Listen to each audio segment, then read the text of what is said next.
Step into a world where ancient wisdom meets modern mysticism. Introducing the Gnostic Tarot, a powerful fusion of esoteric art and Gnostic themes designed for those who seek the ultimate gnosis. This mesmerizing deck, rich in symbolism, draws from the profound teachings of Gnosticism, serving as an ideal companion for meditation, reflection, and the exploration of spiritual realms.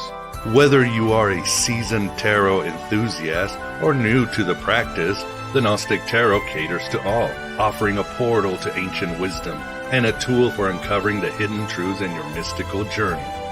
Unveil the mysteries, embrace the wisdom. The Gnostic Tarot is a timeless companion for your spiritual odyssey. Take a journey with Gnostic luminaries and learn their stories in a visually stunning manner. From Sophia to the Gnostic Christ, their journey is your self-discovery. Choose from the basic deck or the deluxe version, which includes a beautifully crafted journey book and a magnetic storage box, ensuring that your Gnostic Tarot remains a treasured companion on your spiritual quest. The Gnostic Tarot is an original and collaborative effort between Miguel Conner of Aeon Byte Gnostic Radio and Matthew Schmitz of Altrusian Grace Media. Visit our website to embark on your journey today.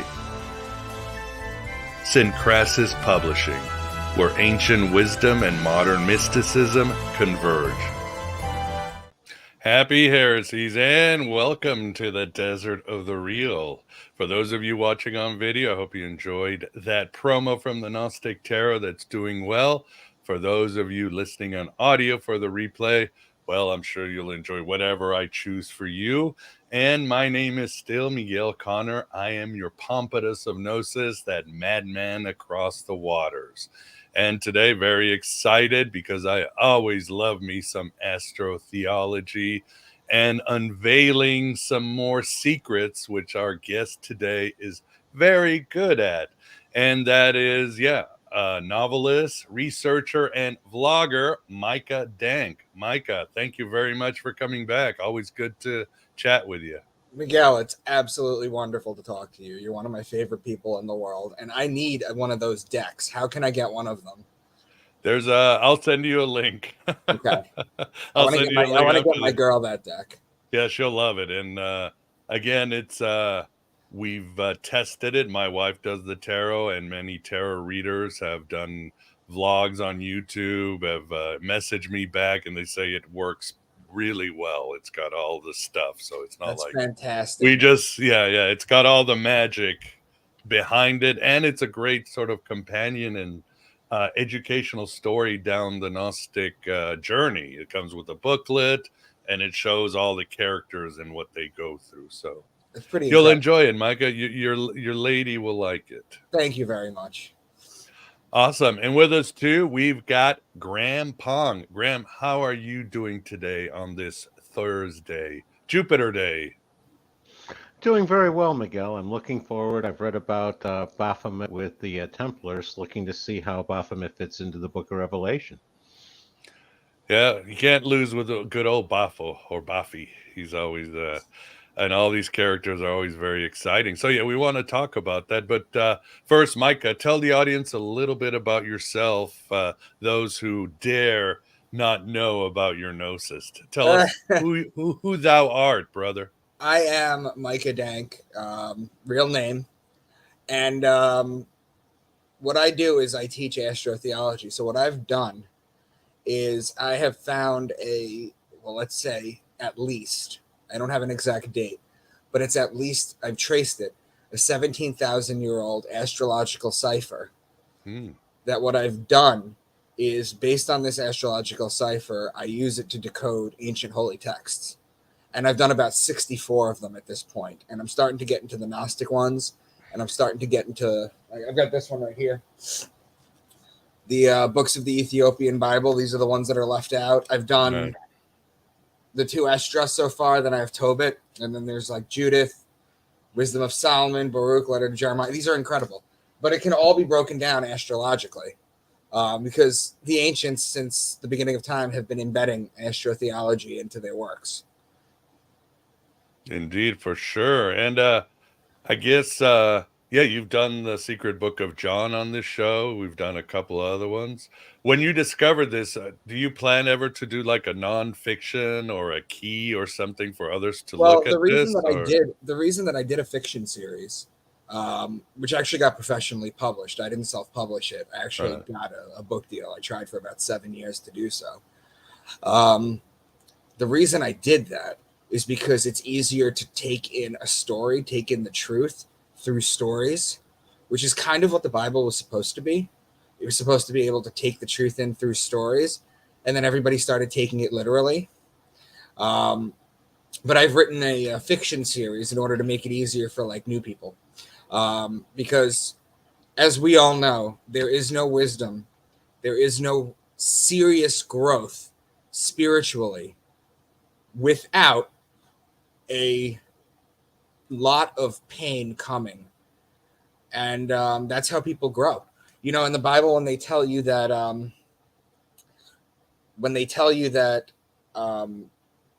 pain and suffering brings you closer to God, I believe that. That's actually true. And people are like, how is that supposed to be possible? You know, God is supposed to be love and light and everything. It doesn't work like that. It doesn't work like that. Like, you have to be completely broken down in order to rebuild yourself up. A lot of Christians feel the same way too. A lot of religious people turn to Christ because they can't get their own life affairs in order, and because of their absolute need for absolution for what they have done in the past. And if you can find something that does both of those, then fantastic. That's what it's all about. So they're all looking for the same thing. We're all looking for the same thing. We just come to different conclusions. But what I've done today is I've done a breakdown of the Book of Revelation with Astro-Theology.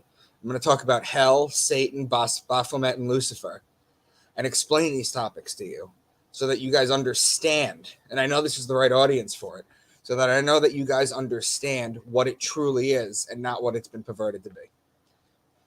Awesome. Look forward. Yeah, we should definitely get into it. But first, I wanted to ask you, since you brought up the suffering, for the audience, Micah has his very cool channel, Truth Bombs, and these are sort of like short vlogs where you give some of your wisdom and your takes, politics. You and I are certainly aligned with politics. We hate them. We're above all that bullshit.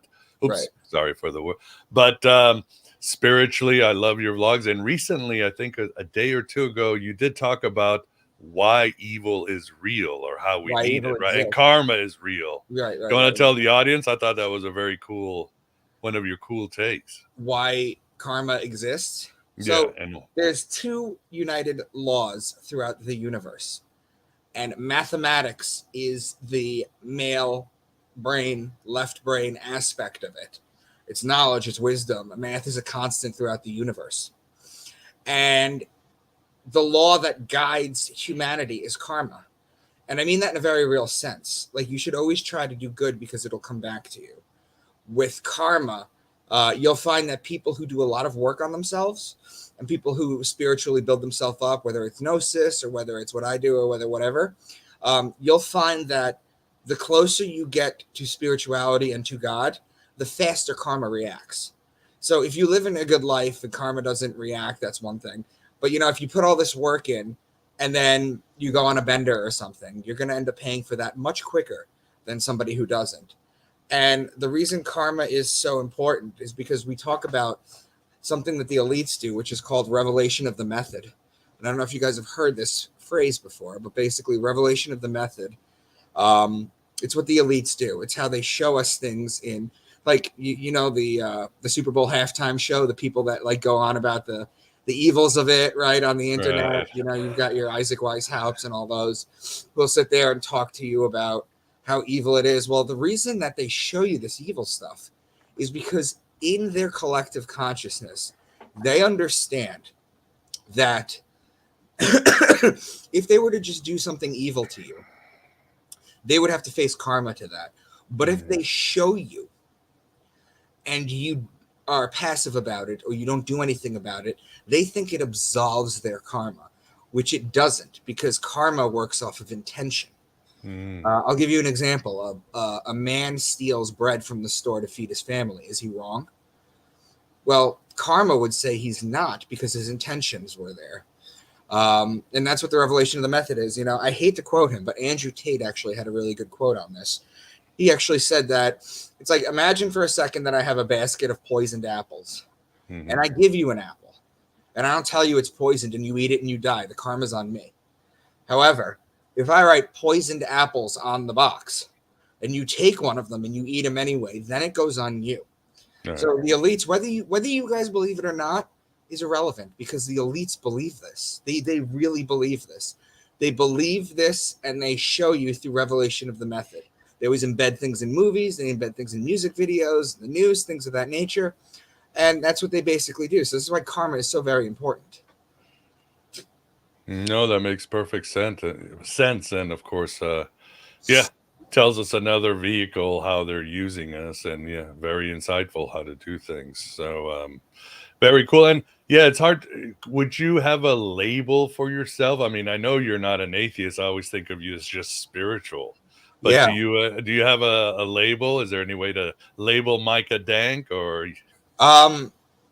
So I do have a little presentation where I talk about God. I don't know if I've ever done that with you. Yeah.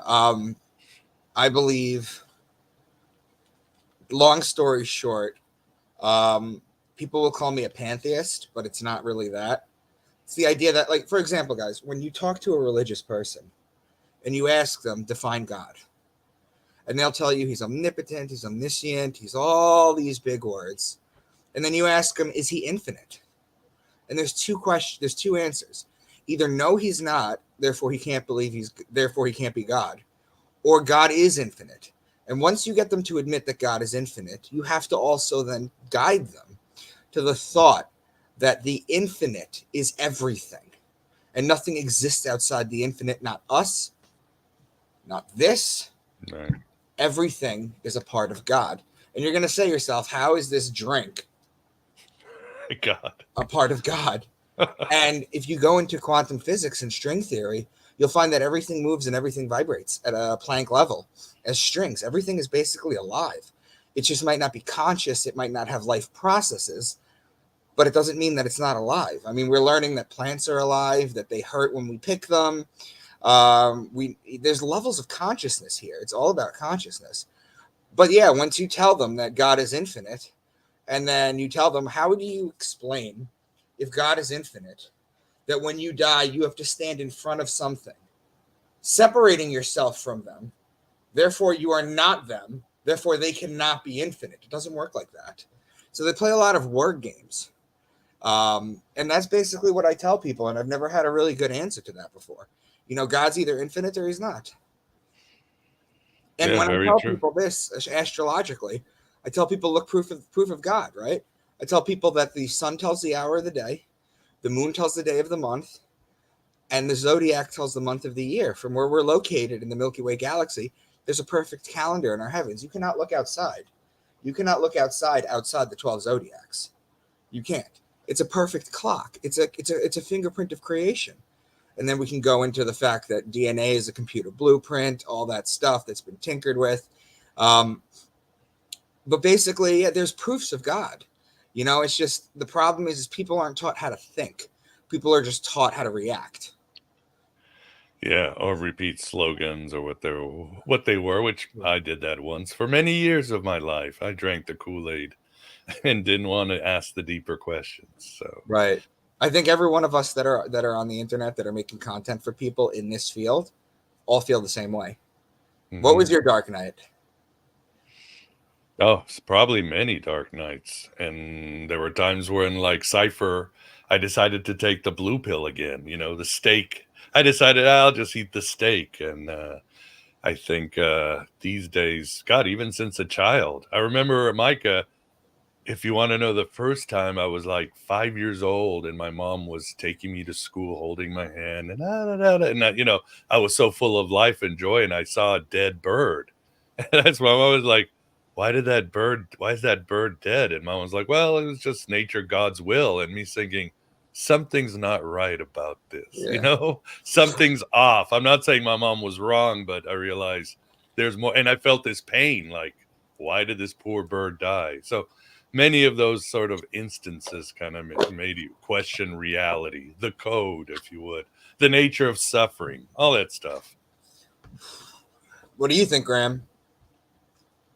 No, I was going to sit there and say part of what I'm always interested in is the relationship between karma and dharma, where Yes. dharma is like the universal law, and it's like karma is what effect you have for violating that law, sort of a feedback mechanism.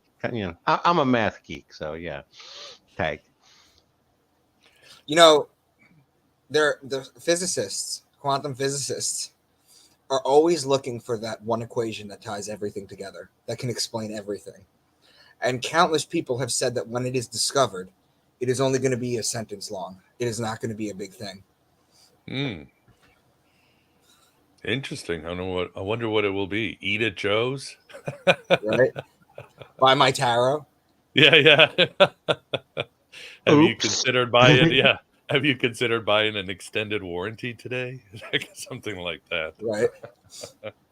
Yeah, I wouldn't be surprised. One simple code and everything's a fractal, a hologram. Because of it. all these sciences we talk about, Gnosticism, Astro-Theology, tarot, Oracle, all this stuff is just a piece of the puzzle that all comes together, and it fits together nice. And if you're having a problem making something fit, it's because you don't see the big picture yet. Mm-hmm. Because everything is orderly in this universe. Everything.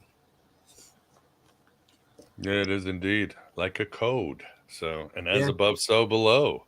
We are a reflection. Which is not an evil phrase. Mm-hmm. People always say, you know what I love? My favorite thing, Miguel, is when people are like, or especially the religious people are like, this is new age bullcrap. You know, the tarot, the yoga, all that stuff, right? The astro-theology, the astrology. Right. But no, new age is just something that was a phrase that was created for Christians. Mm-hmm. That's it. Because if you really want to know, all these sciences that you're taught you're not supposed to do are actually older than Christianity. It's not new age, okay? It's actually old age. It's actually much older than the religious texts are. Very much so. And they used them in old times. I mean, you have church fathers like Irenaeus using astrology, same with early Muslims, rabbis. Right. Obviously, alchemy was accepted in Christianity, Islam, Judaism. I mean, we have all the Byzantine Empire embraced Hermeticism and all those texts. So right. It's just it's just an excuse for control. It's a buzzword given to them, and they think that it absolves them of actually having to do any thinking. Exactly. Don't believe. Ignore the evidence before your eyes, as George Orwell said. Yes. But again, he's another one that got it. Truth and fiction, right? That's how you do it. That's how you do it.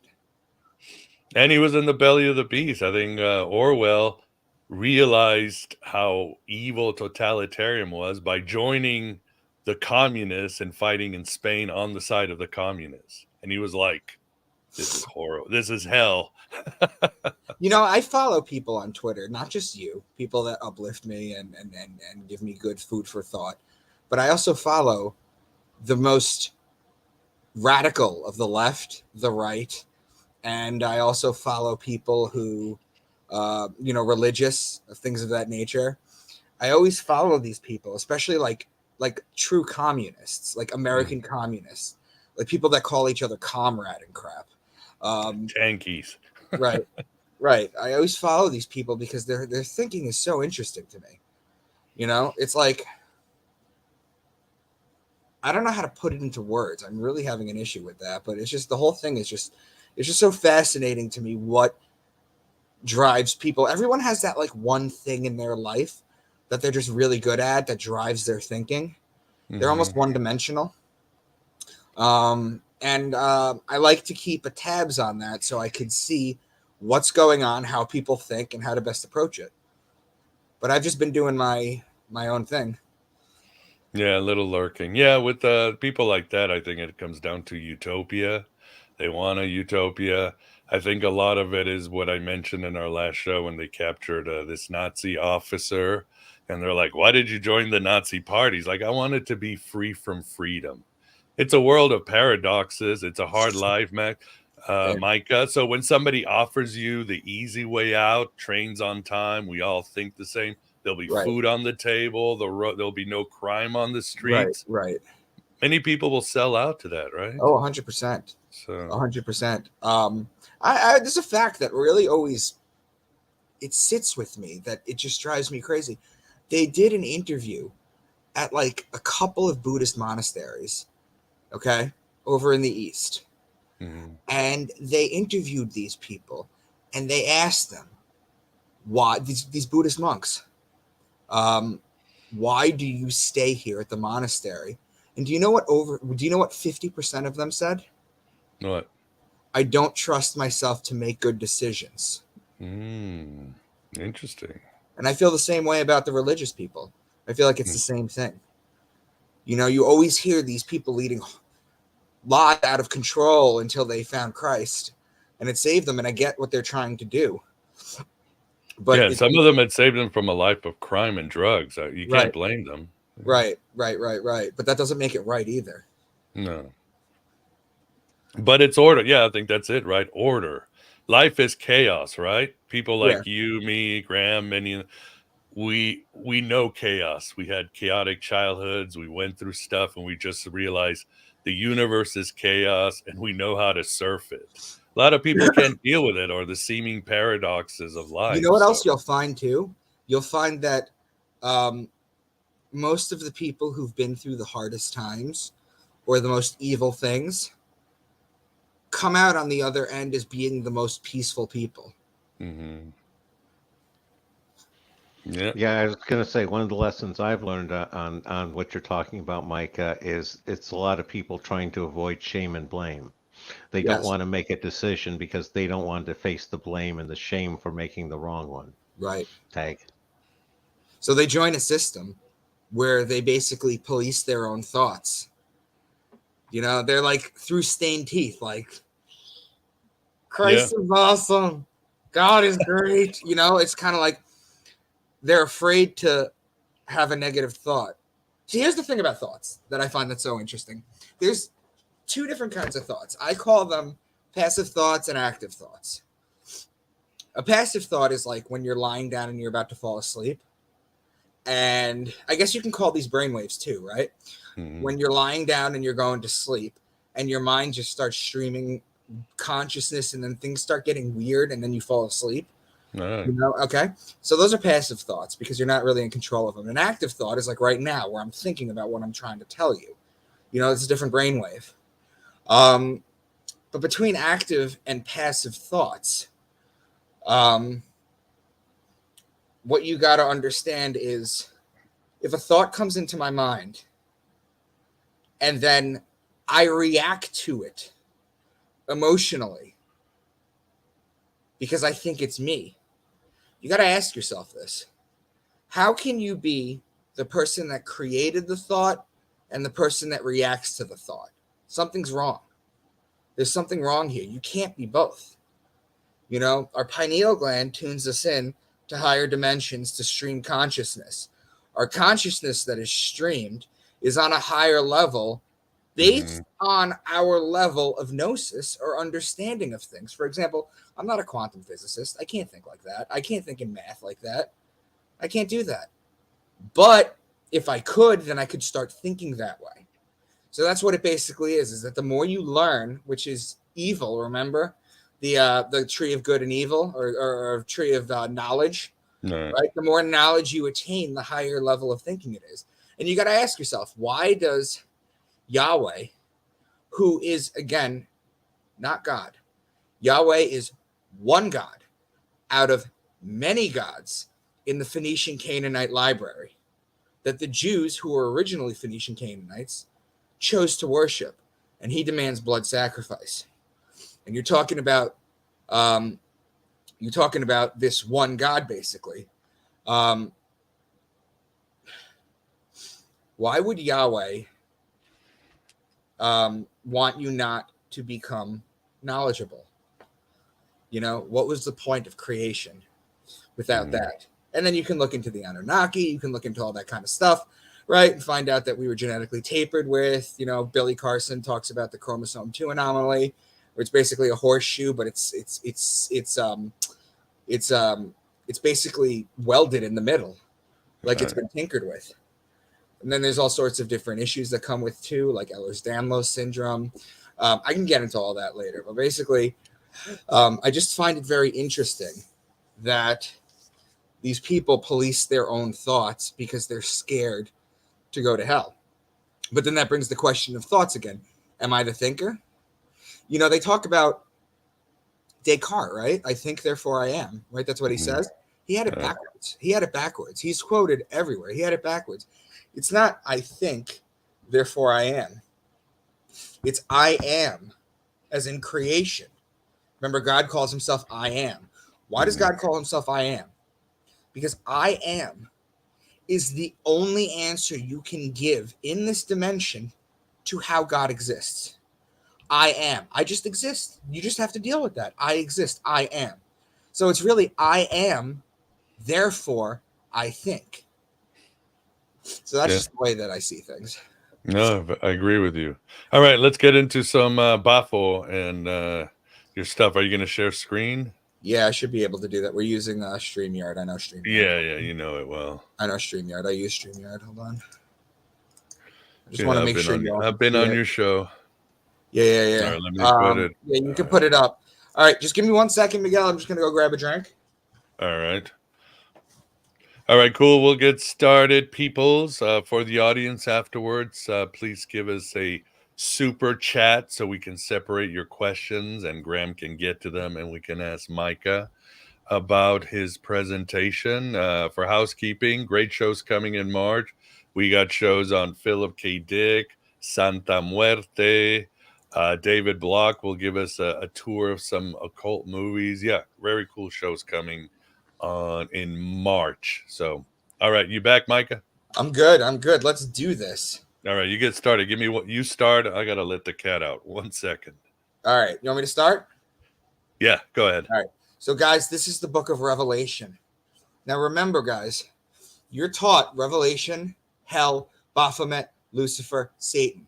You're taught all of this is pointing to something. But I'm going to explain to you what it is. And the truth is that fear drives faith. Because there is no faith. There is only knowing, which we're learning in the age of Aquarius. Now, I know a lot of people who think that's New Age stuff, which it's not New Age. We went over that. But it really, truly is. The age of Pisces, the one that we're leaving right now, was the age of faith, the age of religion, the age of belief. Whereas now we're in the age of knowing.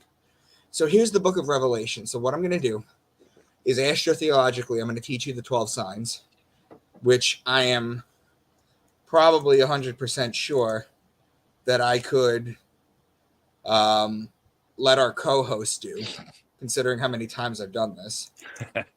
But let's go ahead and do this. So the first sign I talk about is Aquarius, which is represented by the man with the water pitcher. So the story of Aquarius goes back to, it says Zeus and Aquarius, but it's not. It's Zeus and the young boy. So the story of Aquarius is this Greek story about Zeus and the young boy. So Zeus saw a very young boy on earth that he absolutely loved, and he wanted him in heaven with him, or technically Mount Olympus. You know, it's funny, Miguel, because Mount Olympus is a real place where the gods were supposed to live, and not one of the Greeks thought to go up there and check. Exactly. Well, maybe the trains were never always broken or something. There we go. Yeah. So anyway, Zeus wanted the boy in heaven, the boy's father, and it's pretty clear that he was a 14-year-old blonde boy. Now, before you talk about pedophilia and all this kind of stuff, you guys have to understand is that back in the day, Romeo and Juliet, Romeo was 19, Juliet was 13, and you would think that's a huge gap there. But let me tell you something, guys, is our lifespan is 80 right now. When the lifespan is 40 back then, things take it on different terms. Oh, yeah. Okay, so it doesn't make it any right. It doesn't mean that the younger girl is more mature or can handle this. This is not like a dig at pedophilia. This is literally just because lifespans weren't as long. Like it was normal to be a 14-year-old with a child when your lifespan is 40. That just makes sense. Oh yeah. The things get pushed out as we get older. So Zeus wanted this boy in heaven. The boy's father wouldn't let him go. And then what ended up happening was Zeus bargained with the boy's father, gave him a bunch of stuff, and the boy went to heaven with Zeus. In heaven, just like in this picture, the boy is serving all the gods out of the water pitcher something called ambrosia, which was the nectar of the gods. Now it's a tangerine whipped cream salad, which is stupid, even though it's delicious. But back then, ambrosia is what the gods drank. So he's serving the gods out of this water pitcher constantly.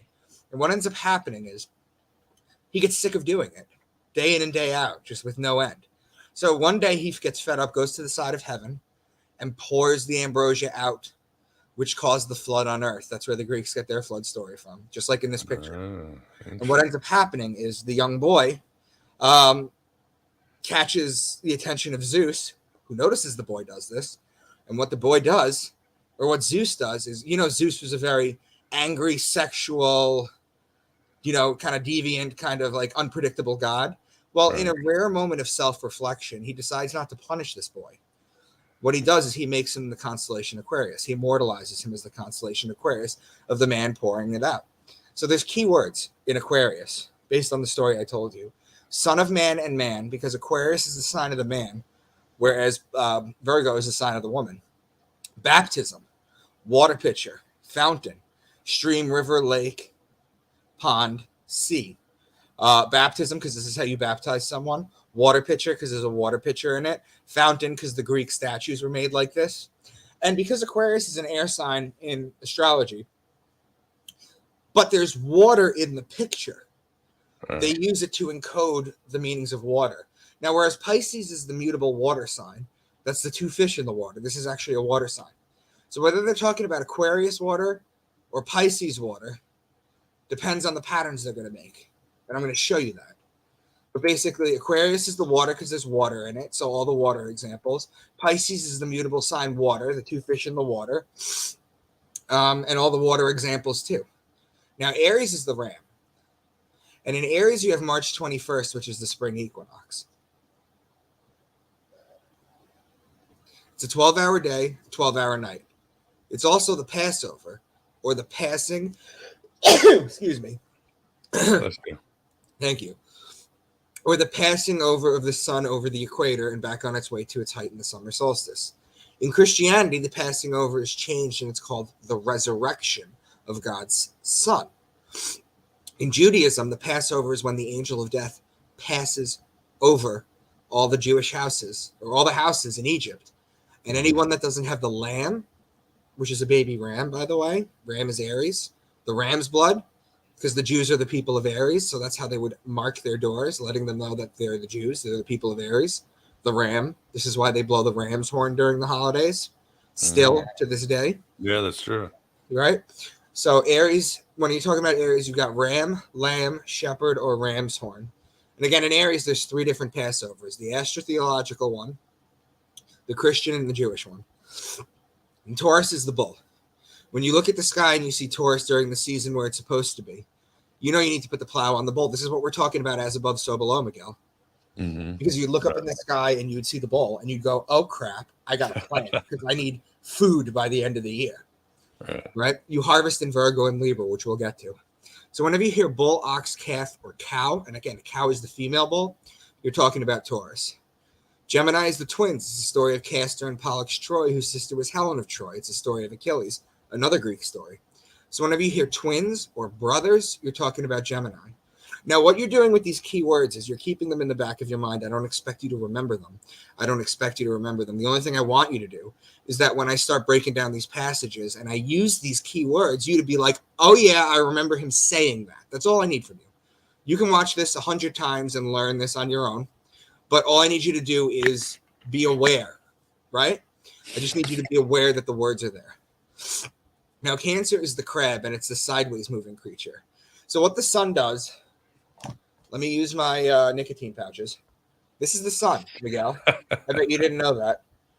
This is the sun. Okay. What it does on December 25th is it rises a degree on its axis. So here's the sun. Here's the zodiac wheel. It's going to start at the bottom. On December 25th, it's going to rise a degree. 26th, another degree. 27th, another degree.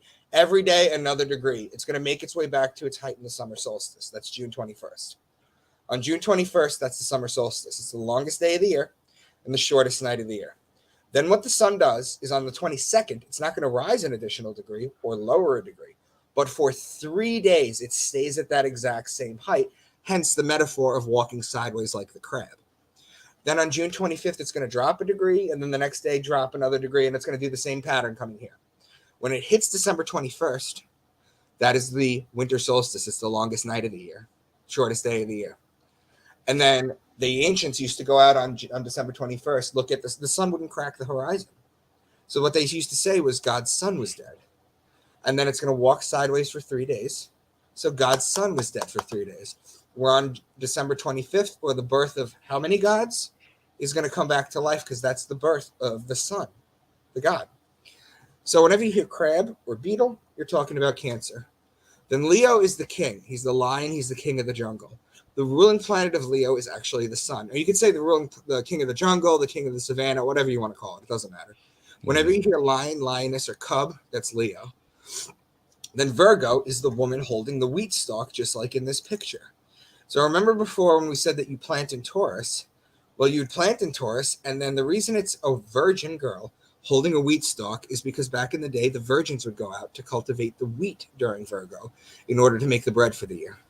So whenever you hear virgin, wheat, grain, seed, barley, corn, all of these, feel free to look up in the northern hemisphere for where these ancient holy texts were written. These are all cultivated in Virgo. Then Libra is the justice, the scales, it's the balance, it's the just one. The reason it's the justice is because it judges God's sun as it passes over the fall equinox and begins its descent into winter, into cold, into death. The Jews always celebrate the new year around the fall equinox. So last year, for example, the new year, the Jewish New Year was September 15th. That's Virgo. And the reason the new year was in Virgo is because the Jews borrowed from the Egyptians. Now, we know that the new year starts in Aries. That's the springtime with March 21st. However, the ancient Egyptians used to start the new year during the harvest festival. Okay? And here's the thing. That's Virgo. That's the new year.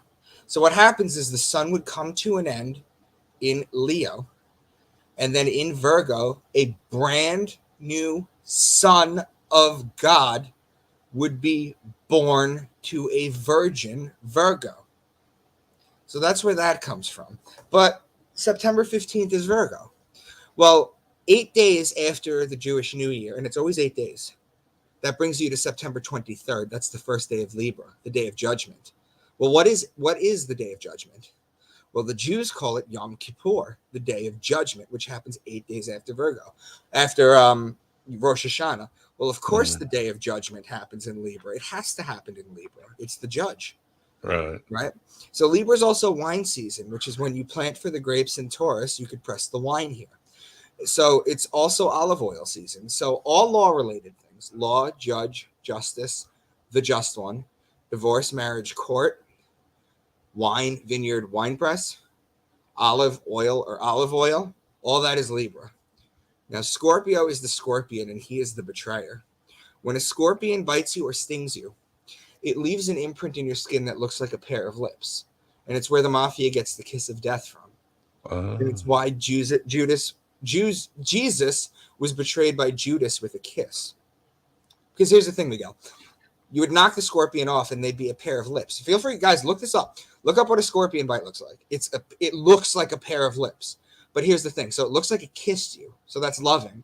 But it's full of poison. That's the betrayal. That's the metaphorical story it's trying to tell you. This is why Judas betrayed Jesus with a kiss. He could have stoned him. He could have pointed him out. He could have hugged him. He could have done a million things. But they're trying to tell you something here. So the sun is judged in Libra with the scales. And then it's betrayed in Scorpio. And then finally in Sagittarius, this is where the bow and the arrow shoot the sun and inflict further punishment on the sun. This is where the sun dies. And I explained to you this. So whenever you hear horse, bow and arrow, spear, or horsemen, you're talking about Sagittarius. And then finally you have Capricorn, who's the goat. So if you look at the zodiac wheel on the right, Capricorn's all the way at the bottom. Remember the sun going to the left, climbing a degree a day, every single day to its height in Cancer? It starts to climb up the great mountain of the zodiac, which is why it's the goat, because the goats climb the mountain. The mountain goats, better than any other animal. Right. So those are the 12 signs. Do we have any questions? I don't see anything from the audience. Makes sense to you, Let me know Graham? if you have anything. I was going to say we have one super chat. We have that's from Supernova. It was a very good one. Thank you for the super chat. And it's a combo one. Who is the daughter of Zion, referencing Jeremiah 6:2, or a daughter of Abraham, referencing Luke 13:6? That doesn't really fall under my. Wow, nice job, Supernova. That doesn't really fall under my purview, to be honest with you. I don't interpret scripture like a regular literary person does.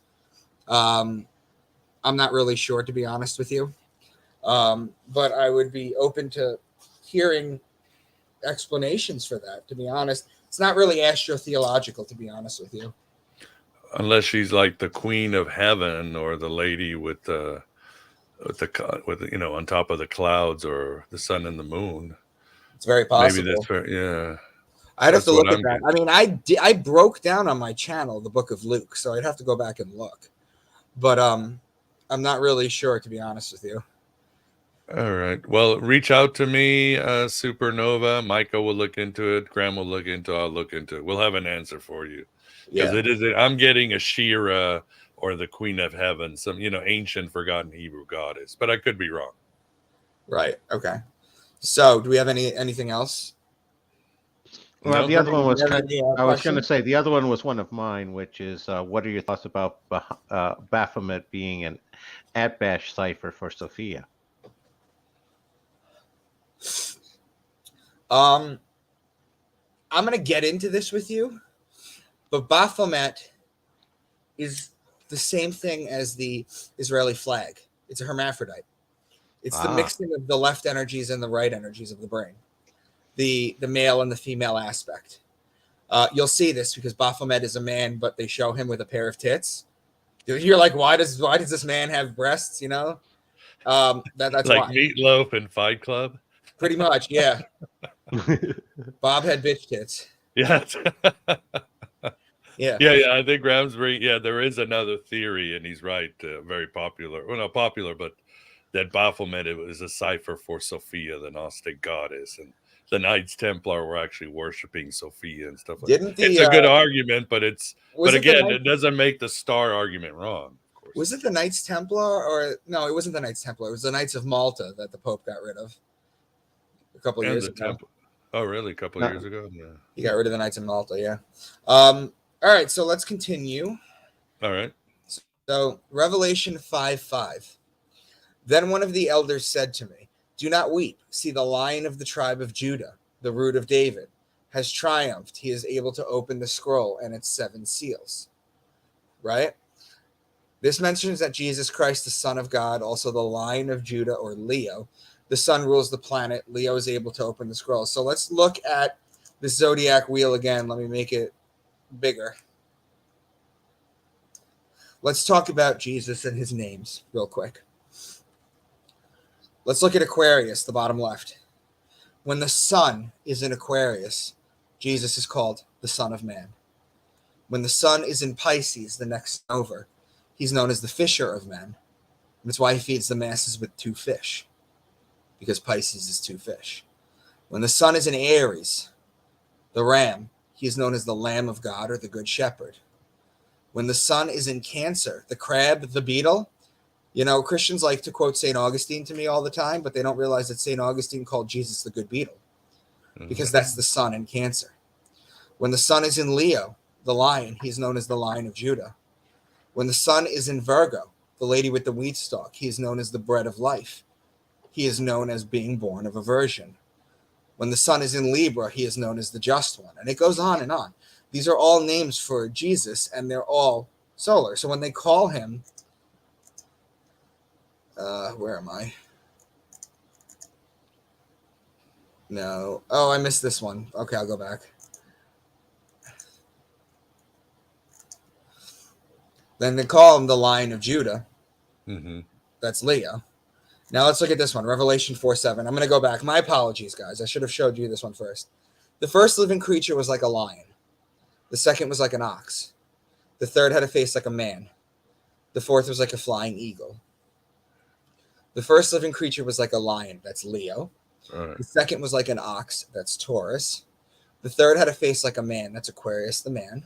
And the fourth was like a flying eagle. Let me explain the eagle to you guys.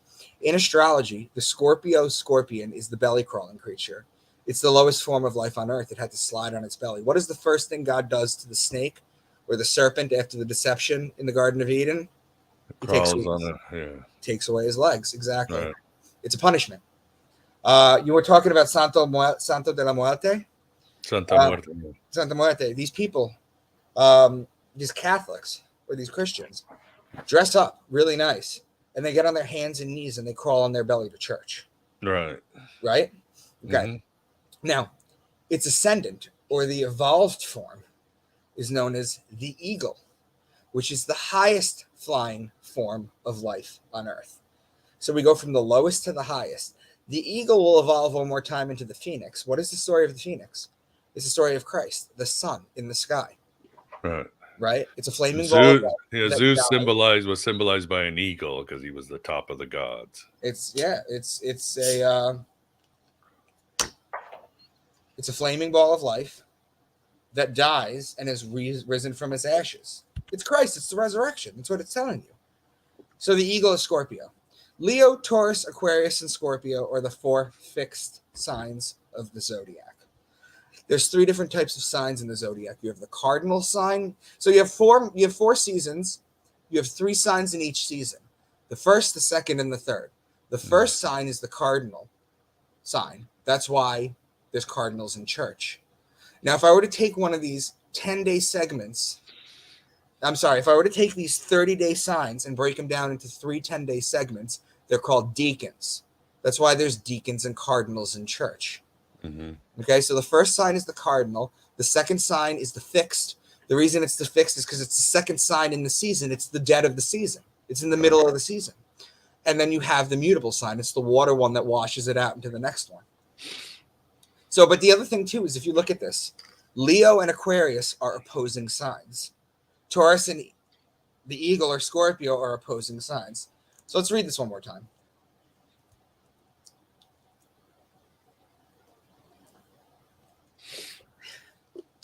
The first living creature was like a lion. The second was like an ox. The third had a face like a man. The fourth was a flying eagle. So what's more likely? There's a 4-headed monster in the sky, Miguel? Or it's just the fixed signs and it makes this pattern in the zodiac. You can't really see it here yet, but it goes from Taurus to Scorpio, and then it goes from Leo to Aquarius. It makes this nice cross through the zodiac. So we did Revelation 5:5. Revelation 6:1.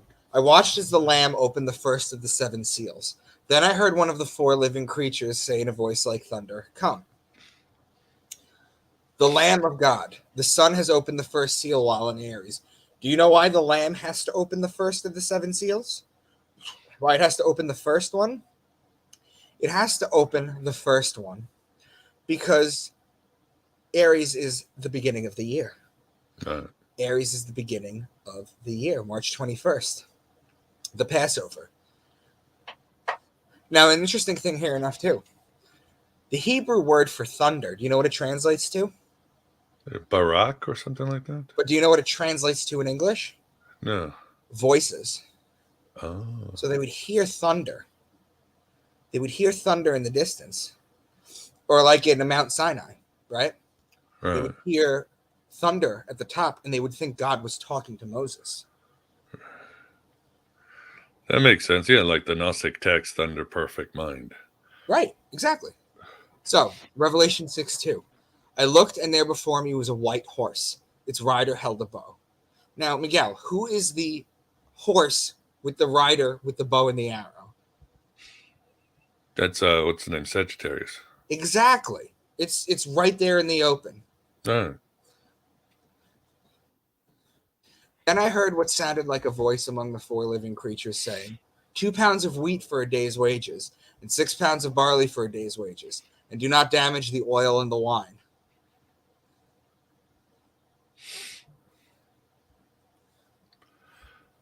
Okay, so let's do this. The wheat and the barley, that's Virgo. The oil, the olive oil, and the wine is Libra. Now, Virgo and Libra are connecting signs. What am I on right now? I'm having an issue here. 25. Okay, I'm on 25. 25, yeah, I see 25, yeah. Let's look at this wheel again. Let me explain to you guys what neighboring signs and cross signs are. So look at the top, you see Cancer, right? Right. It's neighboring signs or it's connecting signs that I use are Gemini to the left and Leo to the right. Uh-huh. Okay? When you go from Cancer to Capricorn, top to bottom, those are opposing signs. They will always make these patterns. They will always meet the connecting sign or the opposing sign. Revelation 6:12. I watched as he opened the 6th seal. There was a great earthquake. The sun turned black like sackcloth made of goat hair. The whole moon turned blood red.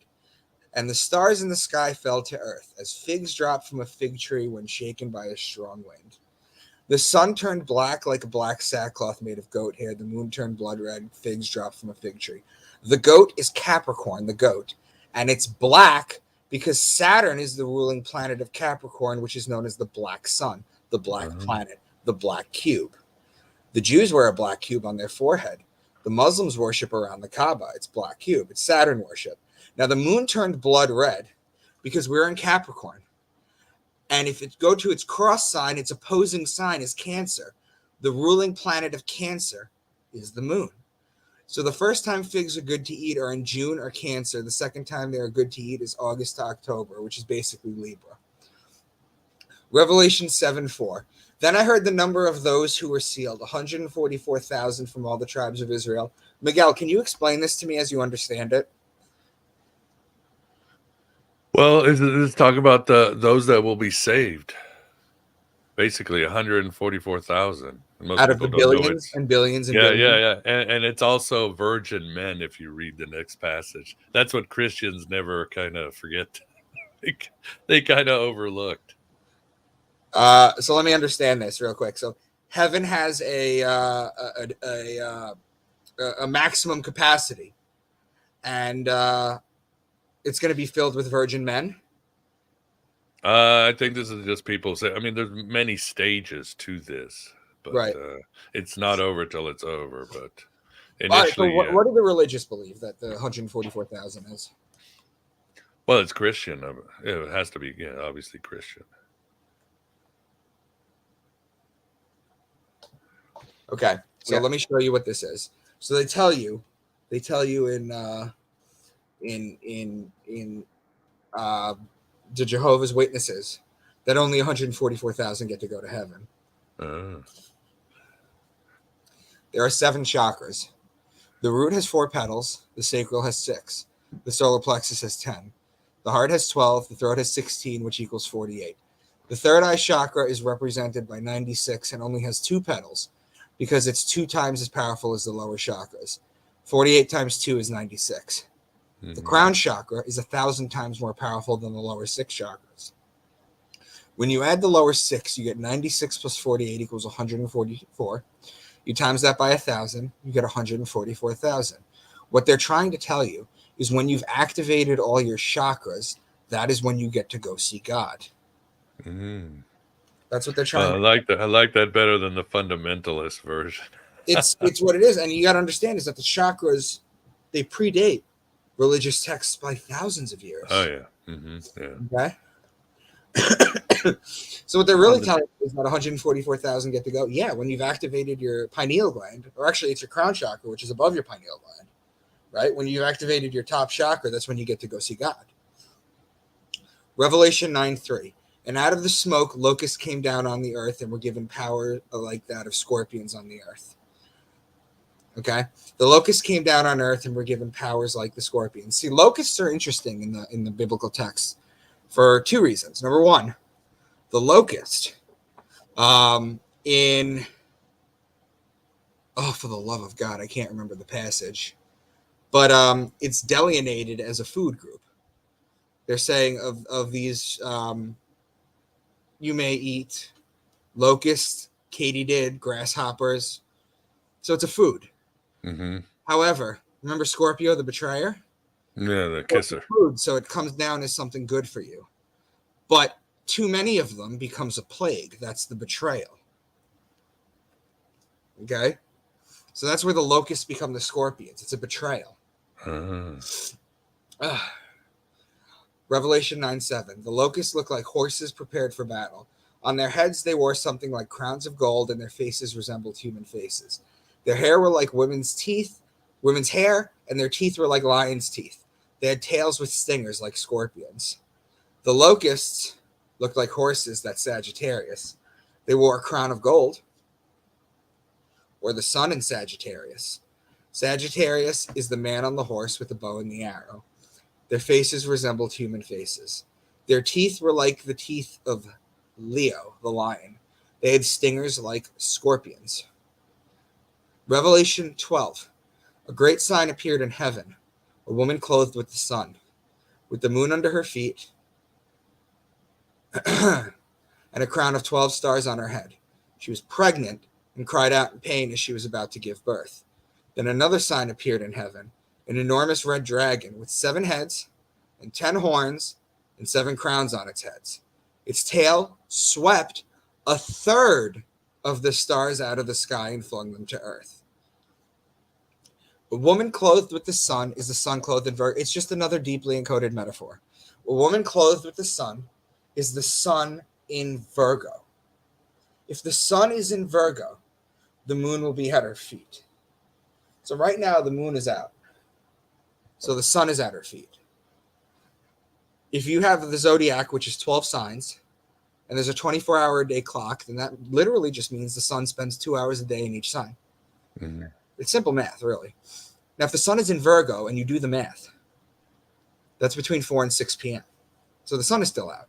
So if the sun is out, the moon is metaphorically at her feet. Not literally. The moon is still out. But that's what they're trying to tell you. When the sun is up, the moon is down. When the moon is up, the sun is down. Another sign appeared in heaven, an enormous dragon. Its tail swept a third of the stars out of the sky and flung them to earth. The constellation Draco is the dragon. Its tail goes from Aries to Sagittarius, which is 4/12 of the signs, or 1/3 of the stars out of the sky. Doesn't this make more sense than just believing this is literal? Yeah, for sure. Yeah, and for the audience, Alex Rivera does in a lot of his books, he talks about how the woman clothed with the sun is the queen of heaven, and he ties her into the Gnostic Sophia. But that's that's another idea, so you have to check out some of his work too. Sure. Send me links with the tarot too. All right. Revelation 13:2. The beast I saw resembled a leopard, but had feet like those of a bear and a mouth like that of a lion. There is a constellation called Camelopardalis. It can reference a camel, Camelos, and the leopard, Pardalis. Camel leopard. The giraffe, when it was first named, was called Camelopardalis because they looked at this weird, tall-looking thing, and they went, that's a camel leopard. What else can it be? Right? So the beast resembles Camelopardalis. Camelopardalis is in Gemini, but had the feet of a bear. Ursa Major and Ursa Minor represent the great bear and her cubs, which start in Cancer. Mm-hmm. Gemini and Cancer are connecting signs. You see these patterns? You see how this is starting to work? Mm-hmm. Yeah, for sure. Revelation 13:11. Then I saw a second beast coming out of the earth. It had 2 horns like a lamb, but it spoke like a dragon. The second beast coming out of the earth had the head of Aries, but spoke like a dragon. Draco is in Aries. In astrology, I haven't gone over this yet, but if you wrap the human body around the zodiac, it always starts with the head in Aries and the feet end up in Pisces, the water. That's how you wrap the human body around the zodiac wheel. Right. Anatomical astrology. The head is in Aries. The ruling planet of Aries is Mars, the god of war. Uh-huh. Right? That's where you get hot-headed from. Right. And you have the feet that are in Pisces, the cold water in the winter. That's where you get cold feet from. Hot-headed and cold feet. Makes sense. Right. So the ruling planet, yep, exactly. So Revelation 18:13.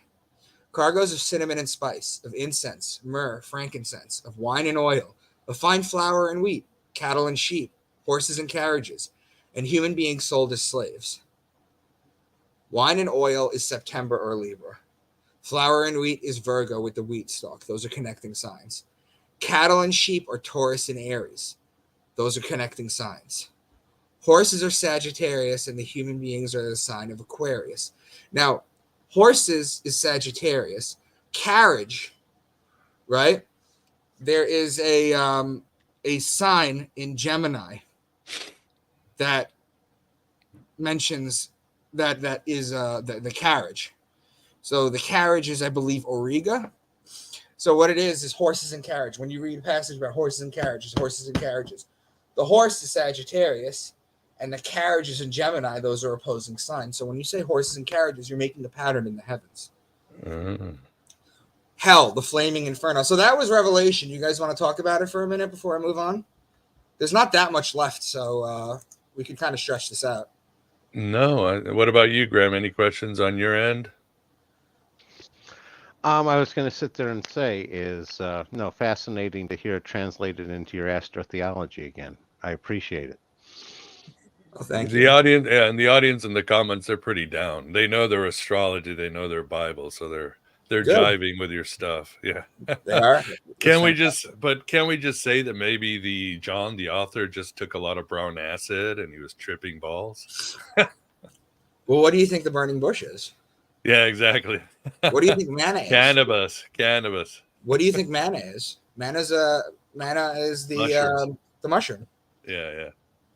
So hell is the flaming inferno. So Miguel, let me ask you a question. The religious believe that if you don't follow Christ immediately, if you don't know Christ before you die, you go to hell. You're going to burn in, just like this picture, right? Just like this picture. So let me ask you this question. How do we detect pain? Well, through nerves, right? Exactly. Physical pain, yeah. The brain, the spinal cord, the nerve endings, and the neuron. So let me ask you this question. When you give up your ghost and you pass on, we know you're still a spirit, but you don't have a body with any of this stuff. How are you going to sense pain? Well, isn't that the big question? I know they do a lot of mental acrobatics, like, oh, well, God will create a new body or something. That'll last for billions of years, right? Right. But that's the thing. This is how we interpret pain. Right, of course. Right? Yeah. So hell is actually, I always talk about this, guys. I talk about how things are inverted and perverted. All you do is you slightly twist something's meaning and you run with it. That's all you have to do. Like the swastika, for example, right? They mirror imaged it and they ran with it. That's all they have to do. Hell is actually winter on Earth. I'm going to show you winter on Earth, like the Midwest. Yeah. The idea of a fiery pit where you burn for all. I'm going to burn some incense as we're talking about Satan and all that. All right, go ahead. The idea of a fiery pit where you burn for all eternity is ridiculous when you think about it logically. Hell is actually winter on Earth. Why? It's cold. The vegetation and beautiful flowers and plants are dead. The trees shed their leaves and bear no fruit. It's freezing cold out. People tend to get sick more often. Dangerous animals, if they're not hibernating, are starving and scrounging for food. It's dangerous for humans. Now watch this. The Italian word for winter is inverno. Again, flip it, a letter, inferno, and pervert its meaning, you get the concept of hell. This picture is Dante Alighieri's The Divine Comedy. Satan's in the bottom level of hell. What do you see? Does it look like he's burning people? No, he's in a frozen tundra because his wings are flapping so hard that it's freezing everything over. Dante knew hell was winter. The Bible even said it. The Bible tells you this, guys. There will be gnashing of teeth and wailing and gnashing of teeth. Well, when do you chatter your teeth, guys? Is it in the cold or the hot? In the cold. That's when you gnash your teeth. Exactly. Satan and Lucifer. Satan doesn't exist. He's not a red devil with a tail and a pitchfork. In fact, the earliest paintings of him in the 900s, he was actually blue. Hence where we get the Duke blue devils from. The Hebrew word for Satan is Hashatan, which literally translates to adversary. In proper context, two competing sports teams are Satans to one another. Lucifer, he is known as the light bringer. In Genesis 1:3, and God said, "Let there be light." But how can there be light without a light bearer? Lucifer is immediately mentioned in the Bible, if not by name, but by action and purpose. Lucifer is also known as the morning star. The morning star is also known as the planet Venus. The reasoning is that if you go over and look at the sky just before sunrise in the east, you will see a bright light directly above it. That's Venus. It announces the arrival of God's only begotten Son, the light of the world. Lucifer is also known to have a pentagram. That's his symbol. Continuing with Lucifer as Venus, if you follow Earth and Venus's orbit around the sun in 1 year's time, they almost connect at 5 points. You get the pentagram right here. This is what it is. Wow. As you see that, Lucifer is the morning star. Lucifer is Venus. Now, Baphomet. Let's talk about Baphomet. Notice Eliphas Levi's name is at the bottom. He's the first person to invert the pentagram point down. The goat is Capricorn and the man is Aquarius, the sign of the man. These are connecting signs on the zodiac. The ancients knew that the divine was both masculine and feminine, left brain masculine and right brain feminine. It's why Baphomet has a pair of tits. It's not a demonic entity. It's the joining of the male and the female. I mean, that's basically it. That's basically it. That's Satan, hell, Lucifer, Baphomet. There's nothing to be. It's all very encoded, guys, but there's nothing to be afraid of. So who would you say Satan is then? You see him as Venus, the morning star, Jesus, No, the idea or who is Satan? The idea that Satan is Lucifer is idiotic. Satan is the adversary. Like I said, if you're debating someone, they're Satans to each other. Right. That's all Satan is. Satan is a title, just like Christ is a title. Christ is a title. Christos in Greek means oil or anointed one, right? Mm-hmm. It's a title. His name wasn't Jesus Christ. It's not Mary Christ, Joseph Christ, God Christ. It's not a family. Christ is a title. Here's the interesting thing too, right? The sun supposedly walks on water, right? Jesus. Well, the sun does that too. If you ever gone fishing, you'll see the sun walking on water. The other thing too is Jesus walks on water. And the other thing too is, again, Christos is oil. Miguel, what happens when you put oil on water? It stays at the top. It walks on water. It's a triple entendre. Yeah, that makes sense. Yeah, and you're right. I mean, Satan was probably a title given to some angel. He was the adversary. He was God's prosecutor, tester. He was part of the royal court or God's shadow side. So later on, he became more personalized when the Jews were in Babylon and they were exposed to Zoroastrianism. They saw Ahriman and they're like, ooh, this guy's badass. We're going to bring our own and we're going to bring our own badass and call him Satan. Yep. Absolutely. And here's an interesting fact, too, that most people don't know, and it always boggles Christians. There is nothing in the New Testament that says Satan is in hell. Nothing. Or rules hell. He's in the sky. He's lightning. He's this. There's the worm, this being called the worm. There's this angel called Abaddon in Revelation. Then Satan and Hades, somehow the Greek Hades gets thrown into hell, and then hell. Well, it makes sense if you think but there's about no it. Satan in hell in the New Testament. Miguel, the New Testament was written by Hellenistic Jews, Greek Jews. Right. The New Testament was written originally in Greek. Originally, it was written in Greek. It would make sense for them to just borrow from the Greeks. Yeah. For sure. I had a quick question for you, Micah. Sure. How does Satan fit into an astrotheology interpretation? That's a very good question. The devil's in the details. I guess I would have to say, astrotheologically, when you're talking, adversary is not necessarily an evil thing. No, agreed. I was just curious where that's where actually that a good one. First of all, Samael is the name of Lucifer. That's his angelic name, Samael. And Lilith make Baphomet. That's a very interesting thing. The only thing I would say is that, that's a really good one. Yeah, They're Chester's both bringing out incredibly. some They're both Kabbalah and incredibly ancient old. mystic Judaism, left-hand path. Chester, Judaism. I would bring you to a book that I was actually just about to bring up with Miguel.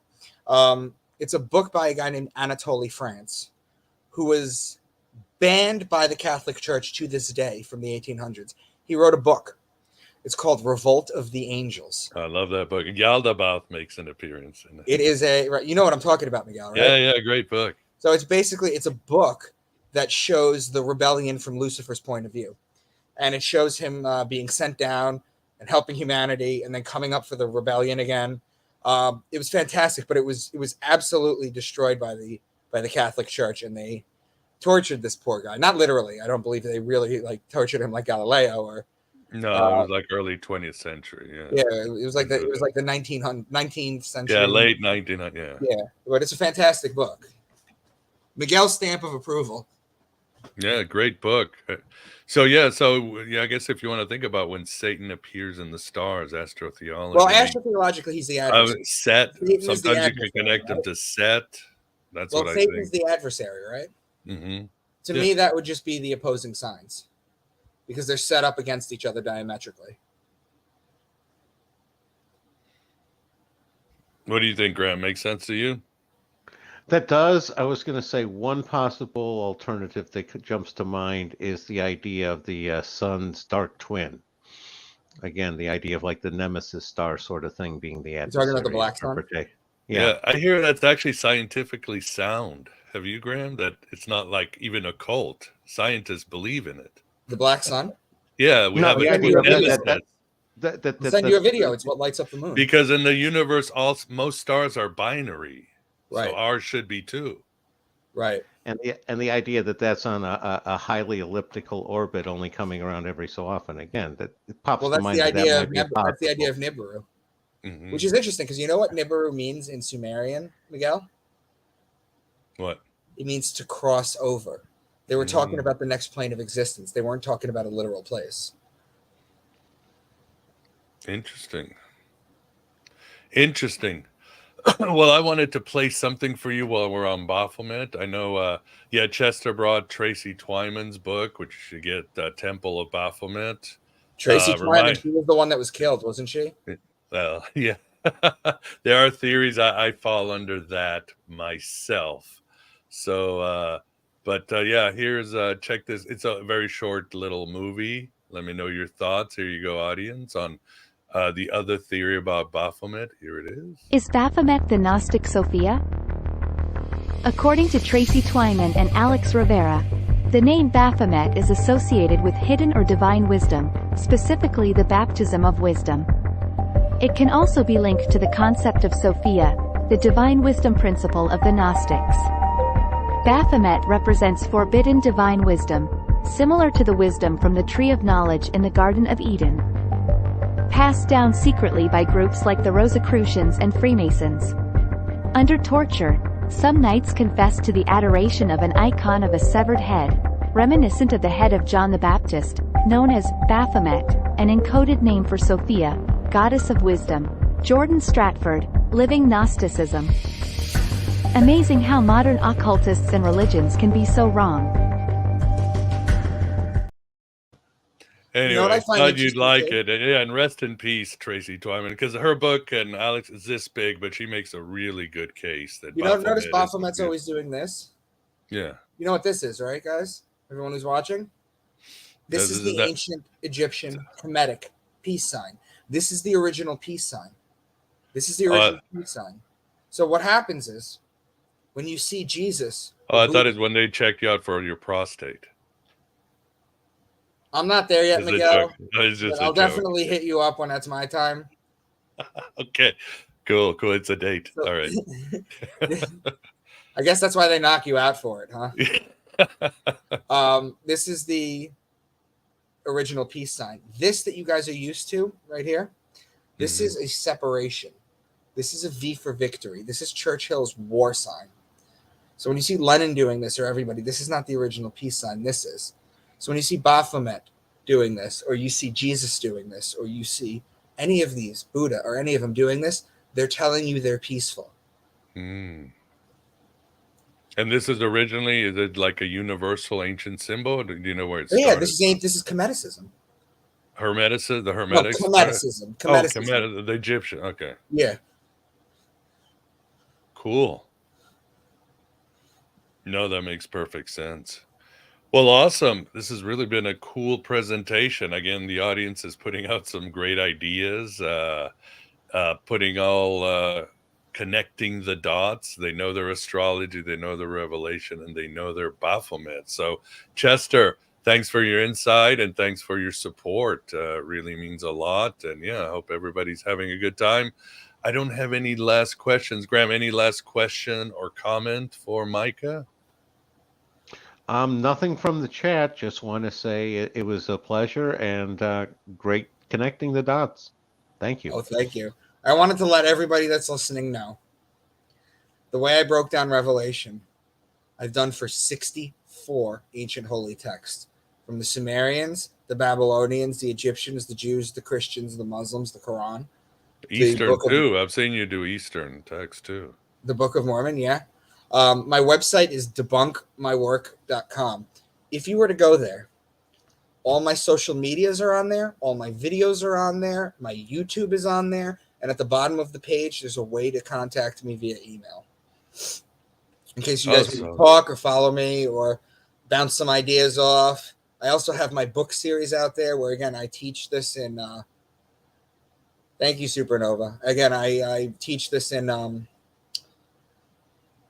my website, and this is basically what I do. So it's debunkmywork.com. I didn't know you had that one. I have links to your YouTube channel and your books, but everything's there already, right? Everything is on the website. Everything. I know you were like asking people to challenge you, or you just... I've been. That's why it's debunkmywork.com. I've been publicly speaking about this for 4 years. Mm-hmm. And so far, nobody's won. Not one Christian. Not one. Not one. I don't even get death threats, Miguel. I've never gotten a death threat. I've never gotten a death threat, and I've never had anyone want to debate me. Convert you? Anybody? A different story, yeah.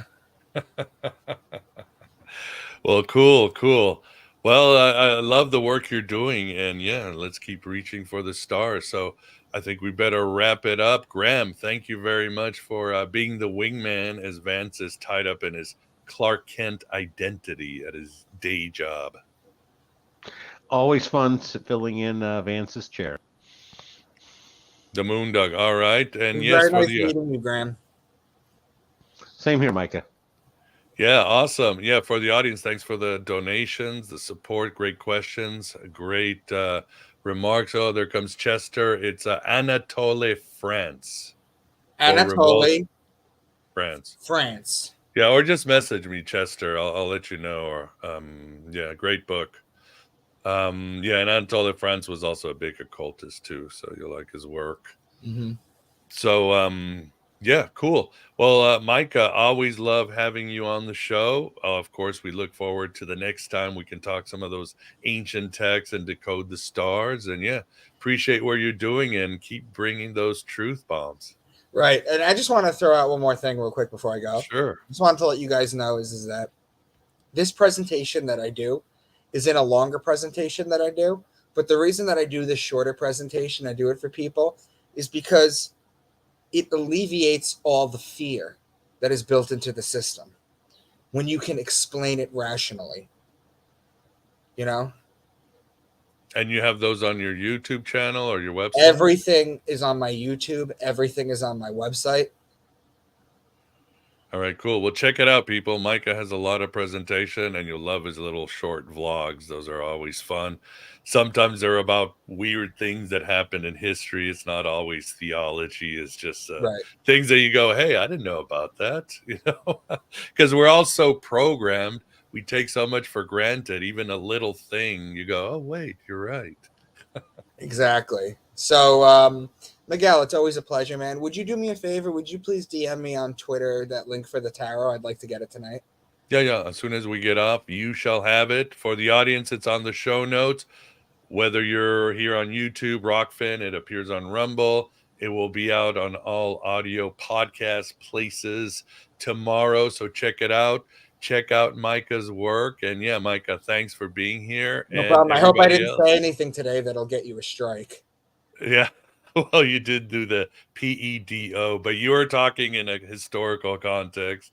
You weren't talking about whatever the elite. So we'll see. Who knows?